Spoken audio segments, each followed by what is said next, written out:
झारखंड विधानसभा का शीतकालीन सत्र 5 दिसंबर से 11 दिसंबर तक आहूत किया गया है। कुल 5 कार्य दिवस इस सत्र के दौरान राज्य सरकार चालू वित्तीय वर्ष 2025-26 के लिए 8 दिसंबर को दूसरा अनुपूरक बजट सदन में पेश करेगी। साथ ही कई महत्वपूर्ण विधेयकों को भी सदन के पटल पर लाने की तैयारी की जा रही है। शीतकालीन सत्र के सुचारू संचालन को लेकर विधानसभा अध्यक्ष रविंद्र नाथ महतो की अध्यक्षता में गुरुवार को एक सर्वदलीय बैठक आयोजित की गई। इस बैठक में मुख्यमंत्री हेमंत सोरेन, नेता प्रतिपक्ष बाबूलाल मरांडी, संसदीय कार्य मंत्री सह वित्त मंत्री राधाकृष्ण किशोर के अलावा राजद, जदयू और आजसू के विधायक भी उपस्थित रहे। बैठक के दौरान इस बात पर सहमति बनी कि सत्र के अधिकतम समय तक सदन चलाया जाए और जनहित से जुड़े मुद्दों पर सार्थक और गंभीर बहस सुनिश्चित की जाए। सभी दलों से आग्रह किया गया कि वे जनता से जुड़े महत्वपूर्ण विषयों को सदन के पटल पर रखें ताकि उनका समाधान निकालने की दिशा में ठोस पहल की जा सके। वित्त मंत्री राधाकृष्ण किशोर ने कहा कि राज्य के राजकीय कोष की स्थिति संतोषजनक है और सरकार विकास कार्यों को लेकर पूरी तरह प्रतिबद्ध है। वहीं चल रही सियासी अटकलों पर प्रतिक्रिया देते हुए उन्होंने स्पष्ट किया कि झारखंड सरकार पूरी तरह एकजुट है और किसी प्रकार की अस्थिरता या घबराने की कोई स्थिति नहीं है। उन्होंने कहा कि सरकार पूरी मजबूती के साथ काम कर रही है और जनहित के निर्णय लिए जा रहे हैं। आगामी सत्र में विकास, कानून व्यवस्था, रोजगार, शिक्षा और स्वास्थ्य से जुड़े कई अहम विषयों पर चर्चा होने की संभावना है।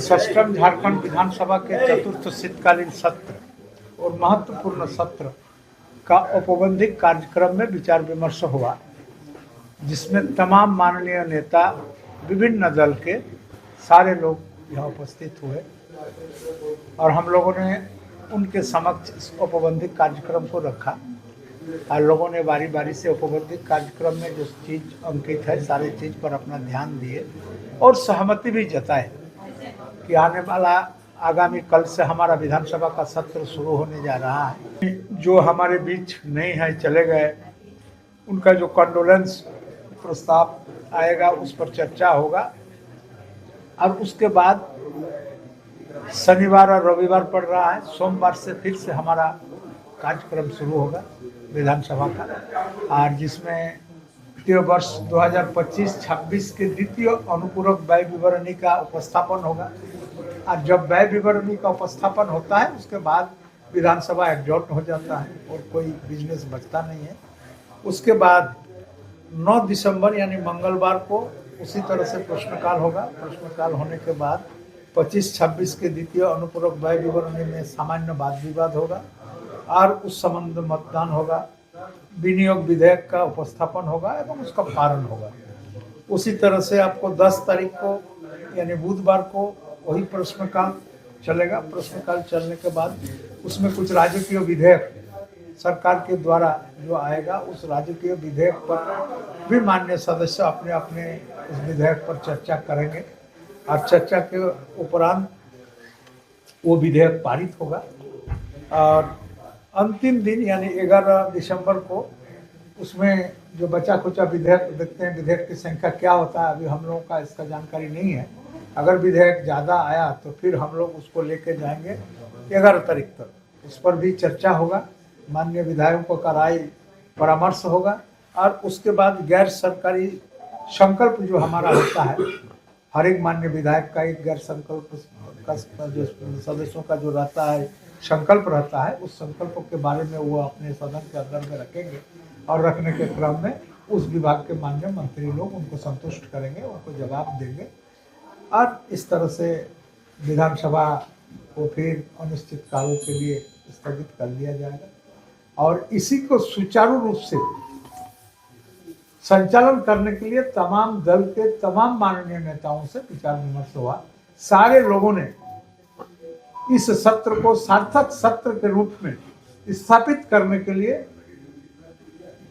सभा सचिवालय को और विधानसभा का इस कार्यकाल को अपेक्षित सहयोग देने के लिए हाँ भी बोले, स्वीकार भी किए कि नहीं, सत्र को ठीक ढंग से चलना चाहिए ताकि हमारे जो 3.5 करोड़ जनता जिसका निगाह इस राज्य के सर्वोच्च पंचायत यानी विधानसभा के प्रति है, उनका आस्था विधानसभा के प्रति बनी रहे। और मैं समझता हूँ कि आने वाला समय में ये जो हमारा तृतीय षष्ठम झारखंड विधानसभा के चतुर्थ शीतकालीन सत्र एक सार्थक सत्र के रूप में स्थापित है। अध्यक्ष जी बैठक बुलाते हैं अधिकारियों के साथ।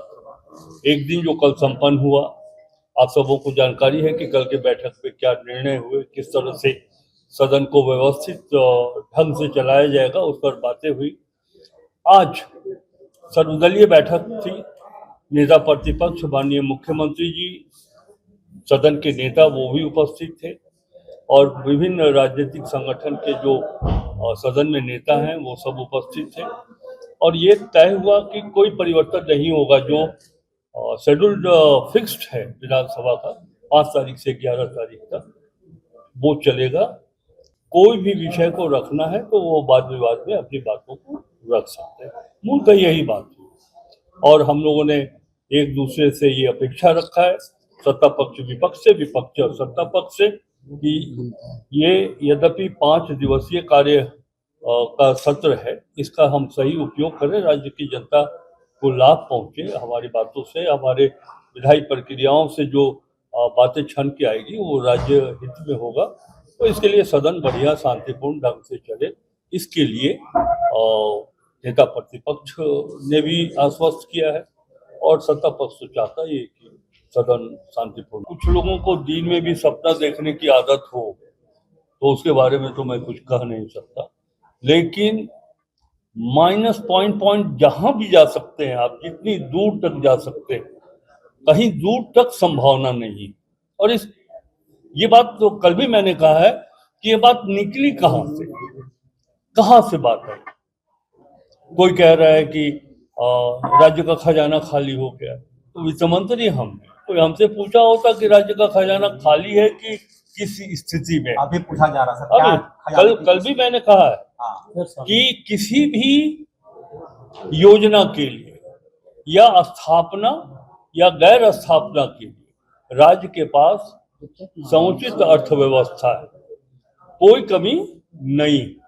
झारखंड वो राज्य है पूरे देश में जो विद इन लिमिट है। 3% से हम 2% पर है। 1% की अगर बात करिए तो अभी भी हम 18 से 20 हजार करोड़ रुपया बाजार से ऋण ले सकते हैं। और इसके बाद लोग कह रहे हैं कि पैसे की कमी, कोई कमी नहीं। हाँ, ये बात मैं जरूर कहना चाहूंगा कि भारत सरकार का जो आर्थिक सहयोग होना चाहिए वो भी संवैधानिक प्रावधान के अंतर्गत अनुदान की राशि, केंद्रीय करों में राज्य की हिस्सेदारी, केंद्र प्रायोजित विभिन्न योजना, जैसे राष्ट्रीय स्तर पर दिव्यांग योजना चलती है, मनरेगा की योजना चल रही है, उसमें मजदूर का कंपोनेंट है, उसके बाद फिर उस पर मटेरियल कंपोनेंट है। तो केंद्रीय प्रायोजित जितनी भी योजनाएं चल रही है, अगर उसका पैसा समय पर मिल जाए तो हम झारखंड को और आगे ले जाए। ताज़ा खबरों से जुड़े रहने के लिए हमारे चैनल को सब्सक्राइब करें और बेल आइकन को दबाना ना भूलें, ताकि हर खबर की नोटिफिकेशन आपको मिलती रहे।